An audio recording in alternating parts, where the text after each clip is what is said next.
Hi welcome to real estate channel. Outer ring road HMRL expansion outer చుట్టూరా metro నిర్మిస్తే ఎంతో ప్రయోజనం. Greater Hyderabad municipality corporation GHMCలో మరిన్ని మున్సిపాలిటీలు పంచాయతీలను విలీనం చేయాలని సర్కారు నిర్ణయించిన విషయం తెలిసింది. దీంతో నగర విస్తీర్ణం మరింత పెరగనుంది. ఈ నేపథ్యంలో నగరంలో ట్రాఫిక్ సమస్యలు ఏర్పడకుండా పలువురు నిపుణులు కీలక అభిప్రాయాన్ని వెల్లడిస్తున్నారు. సిటీపై తగ్గనున్న వాహనాల ఒత్తిడి, బల్దియా విస్తరణకు జరుగుతున్న చర్యలతో సర్వత్రా ఆసక్తి పెరగనుంది. బల్దియా విస్తరణకు వేగంగా అడుగులు పడుతున్నాయి. ఈ నేపథ్యంలో ఔటర్ చుట్టూ మెట్రో రైలును పొడిగించే ప్రతిపాదన తెరపైకి వస్తోంది. ప్రస్తుతం 650 చదరపు కిలోమీటర్ల పరిధిలో ఉన్న GHMC త్వరలో 2000 చదరపు కిలోమీటర్ల పరిధికి విస్తరించనుంది.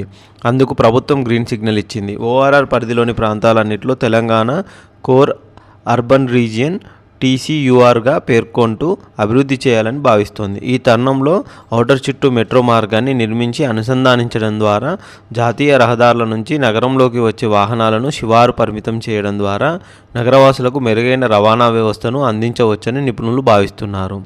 అలాగే ఆయా ప్రాంతాల ప్రజలకు, స్థానికులకు సులువైన, వేగవంతమైన ప్రయాణం అందించేందుకు మెట్రో అత్యంత కీలకంగా మారనుందని పేర్కొంటున్నారు. ఈ తరుణంలో రహదారులపై ట్రాఫిక్ ఇబ్బందులతో పాటు వాహన కాలుష్యం సైతం అరికట్టినట్లు అవుతుందని అభిప్రాయపడుతున్నారు. 2 దశలలో 160 కిలోమీటర్లు విశ్వనగరంగా రూపుదిద్దుకుంటున్న హైదరాబాద్లో మెట్రోను మరింత విస్తరించాలనే లక్ష్యంతో గత ప్రభుత్వం ఔటర్ చుట్టూ మెట్రో ప్రకటించింది. ప్రస్తుత ప్రభుత్వం ముందుకు సాగుతోంది. ఈ మేరకు 2వ దశలో పార్ట్ A కింద 5 కారిడార్లు, పార్ట్ B కింద 3 కారిడార్లను చేపట్టనుంది. రూపాయలు 43.84 కోట్ల వ్యయంతో మొత్తం 8 కారిడార్లలో 163 కిలోమీటర్లను నిర్మించాలని ప్రతిపాదించింది. ఈ మేరకు డీటెయిల్ ప్రాజెక్ట్ రిపోర్ట్ DPRకు అనుమతికి ఇవ్వాలని కేంద్ర ప్రభుత్వాన్ని కోరుతోంది. మెట్రో విస్తరణలో ఢిల్లీ, బెంగళూరు, ముంబై, కోల్కతా తర్వాత 5వ స్థానంలో హైదరాబాద్ ఉంది. దీనిని మొదటి స్థానానికి తీసుకువెళ్లడమే లక్ష్యంగా పనిచేస్తామని సర్కారు చెబుతోంది.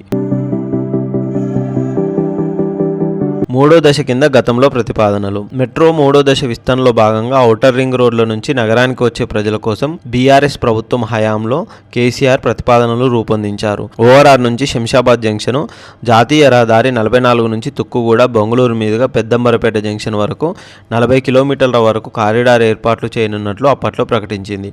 అలాగే ORR పెద్దంబరపేట జంక్షను, జాతీయ రహదారి 65 నుంచి ఘటకేసరు, షామీర్పేట మీదుగా మేడ్చల్ జంక్షన్ వరకు 45 కిలోమీటర్లు, మేడ్చల్ జంక్షన్ జాతీయ రహదారి 44 నుంచి దుండిగల్ మీదుగా పటాన్చెరు జంక్షను, జాతీయ రహదారి 65 వరకు 29 కిలోమీటర్లు, పటాన్చెరు జంక్షన్ జాతీయ రహదారి 65 నుంచి కోకాపేట మీదుగా నార్సింగి జంక్షన్ వరకు 22 కిలోమీటర్ల కారిడార్ను ఏర్పాటు చేయనున్నట్లు గత BRS ప్రభుత్వం తన ప్రతిపాదనలో స్పష్టం చేసింది. మెట్రో 2వ దశలోని పార్ట్ Bలో ఎయిర్పోర్టు, భారత్ ఫ్యూచర్ సిటీ వరకు 40 కిలోమీటర్లు మార్గాన్ని ప్రతిపాదించారు. శంషాబాదు, పెద్ద గోల్కొండ, తుక్కుగూడ, రావిర్యాల మీదుగా భారత్ ఫ్యూచర్ సిటీ వరకు కారిడార్ను నిర్మిస్తున్నారు. దీంతో 14 గ్రామాలకు ప్రయోజనం లభించనుంది. అలాగే ORR పెద్దంబరపేట జంక్షన్ నుంచి మేడ్చల్ జంక్షన్ వరకు 14 గ్రామాలకు, మేడ్చల్ జంక్షన్ నుంచి పటాన్చెరు వరకు 10 గ్రామాలను, పటాన్చెరు జంక్షన్ నుంచి నార్సింగ్ జంక్షన్ వరకు 12 గ్రామాలకు ప్రయోజనం చేకూరనుంది. ఔటర్ నార్సింగి జంక్షన్ నుంచి శంషాబాద్ ఎయిర్పోర్ట్ వరకు ఔటర్ మెట్రో నిర్మిస్తే మరో 6 గ్రామాలకు కూడా మెరుగైన రవాణా అందనుంది. ORR మెట్రోకి గత ప్రభుత్వంలో ప్రతిపాదనలు. ORR శంషాబాద్ పెద్దంబరపేట 5 స్టేషన్లు, ORR పెద్దంబరపేట మేడ్చల్ 5 స్టేషన్లు, ORR మేడ్చల్ పటాన్చెరు 3 స్టేషన్లు, ORR పటాన్చెరు నార్సింగి 3 స్టేషన్లు. మరో 22 కిలోమీటర్లు పొడిగిస్తే BRS ప్రభుత్వం కిలోమీటర్ దూరానికి మరో 22 కిలోమీటర్లను జోడించి నార్సింగి జంక్షన్ నుంచి శంషాబాద్ ఎయిర్పోర్ట్ వరకు ఔటర్ మెట్రోను విస్తరించింది. 158 కిలోమీటర్ల మేర వలయాకారంలో మెట్రో తిరిగే అవకాశం ఉందని నిపుణులు చెబుతున్నారు. ఈ వలయాకారం నుంచి నగరంలోకి ఇంటర్ కనెక్టివిటీ కూడా మెరుగుపరిస్తేనే సులువైన మెట్రో ప్రయాణం అందుతుందని వారు అభిప్రాయపడుతున్నారు. ఔటర్ నుంచి వాహనాల ద్వారా వచ్చేవారు తమ వాహనాలను నగరంలోకి తీసుకురాకుండా ఉండేందుకు నలుదిక్కుల 5 నుంచి 10 ఎకరాల్లో పార్కింగ్ సౌకర్యం కల్పించేందుకు ఏర్పాట్లు చేయాలని గతంలో నిర్ణయించారు. ఔటర్ జంక్షన్ వద్ద మెట్రో రైలు ఎక్కిన ప్రయాణికులు కేవలం 20 నుంచి 25 నిమిషాల్లో నగరంలోని వివిధ ప్రాంతాలకు చేరుకొని సాఫీగా వెళ్లాలని, ఔటర్ ఎండ్ టు ఎండ్ వరకు మెట్రోను నడిపిస్తే బాగుంటుందని ప్రణాళికలు రూపొందించినా కానీ అవి ఇప్పటికీ అడుగు ముందుకు పడని పరిస్థితి నెలకొందని. ఇలాంటి రియల్ ఎస్టేట్ న్యూస్ కోసం మా ఛానల్ని సబ్స్క్రైబ్ చేయండి, షేర్ చేయండి, కామెంట్ చేయండి. మీకు ఓఆర్ఆర్ చుట్టూ అపార్ట్మెంట్స్ కానీ, ఓపెన్ ప్లాట్స్ కానీ, విల్లాస్ కానీ, ప్రమోషన్కి కానీ ఏదైనా కావాలి అనుకుంటే మా ఛానల్ నెంబర్ను కాంటాక్ట్ అవ్వగలరు. Thank you.